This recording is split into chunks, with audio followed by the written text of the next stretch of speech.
My son, a physician, and his attorney wife handed me an ultimatum: sign over my $3.8 million home, or they'd have me declared incompetent. I simply smiled and agreed to meet. They begged me to stop. All right, let me tell you a story, one that still makes my blood run cold. Can you imagine looking into the eyes of your own son, the child you raised, the man you sacrificed everything for, and seeing pure, calculated betrayal? He and his wife, they looked at me, an old man, and gave me an ultimatum: sign away my home, my legacy, or they'd have me declared mentally incompetent. But what they didn't know was that I wasn't just an old man.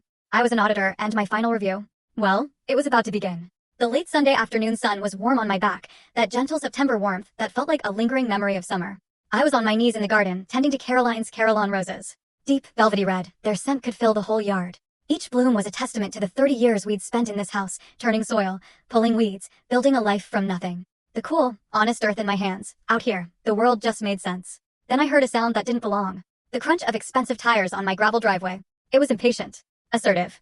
I didn't need to look up to know whose car it was. A silver German sedan, the kind that costs more than the first house Caroline and I ever bought. Slowly, I got to my feet, wiping my hands on my trousers. Daniel, my son, and his wife, Amelia, were getting out. They weren't dressed for a Sunday visit.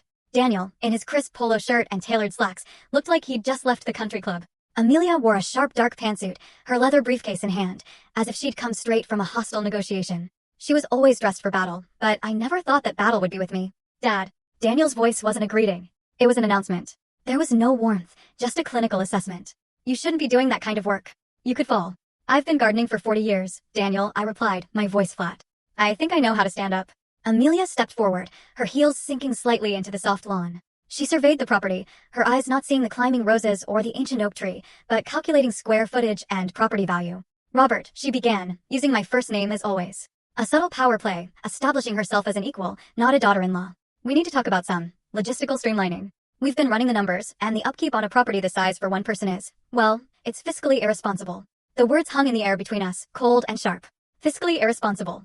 They had taken the sanctuary Caroline and I had built and reduced it to a line item on a spreadsheet.